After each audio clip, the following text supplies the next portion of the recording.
Participation de la société civile nord-africaine aux sessions de la CADHP. État, blocage, opportunité. La Cour africaine des droits de l'homme et des peuples est un organe conventionnel. Son mandat, sa composition et ses fonctions sont prévues au chapitre 2 de la Charte africaine des droits de l'homme et des peuples adoptée par les chefs d'État africains. Elle a pris ses fonctions en 1987 et son siège à Banjul, en Gambie.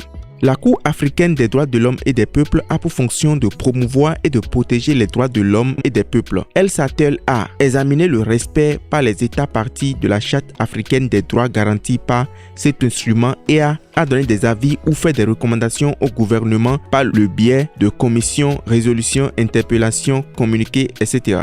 Rassembler de la documentation, faire des études et des recherches, organiser des séminaires, des colloques et des conférences, diffuser des informations sur les droits de l'homme en Afrique, coopérer avec les autres institutions africaines ou internationales qui s'intéressent à la promotion et à la protection des droits de l'homme et des peuples, interpréter toute disposition de la Charte africaine à la demande d'un État partie, d'une institution de l'Organisation de l'Unité africaine ou d'une organisation africaine reconnue par l'Union africaine. Qui est présent aux sections? Les 11 commissaires, les représentants des États parties, les institutions nationales de droits de l'homme, les représentants des organisations internationales, notamment de l'Union africaine, de l'Organisation internationale de la francophonie, du Haut Commissariat aux réfugiés, du Comité international de la Croix-Rouge, etc. Les organisations non gouvernementales ayant ou non le statut d'observateur auprès de la CADHP. Comment se déroulent les sessions? La CADHP se réunit d'abord en session publique. Le premier point examiné par les commissaires est la situation des droits de l'homme en Afrique. Les États, les organisations internationales, les institutions nationales et les ONG ayant le statut d'observateur auprès de la Commission peuvent donner leur opinion sur ce point. Le point suivant est l'examen par les commissaires des rapports des États.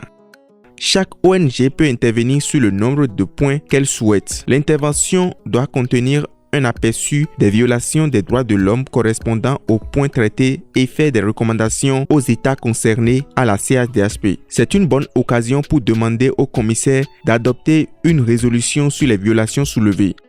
Société civile nord-africaine lors des sessions de la CADHP. Dans sa résolution sur la situation des droits de l'homme dans les pays nord-africains en transition, le Forum des ONG a souligné des violations constantes des droits de l'homme qui ont eu lieu depuis le début de la période de transition en Égypte et à la reprise de graves violations de droits de l'homme en Tunisie. Au cours de la session, les ONG ont souligné la fragilité de la phase de transition en Égypte, faisant observer que certaines restrictions des libertés fondamentales étaient toujours évidentes, telles que le blocage de sites web.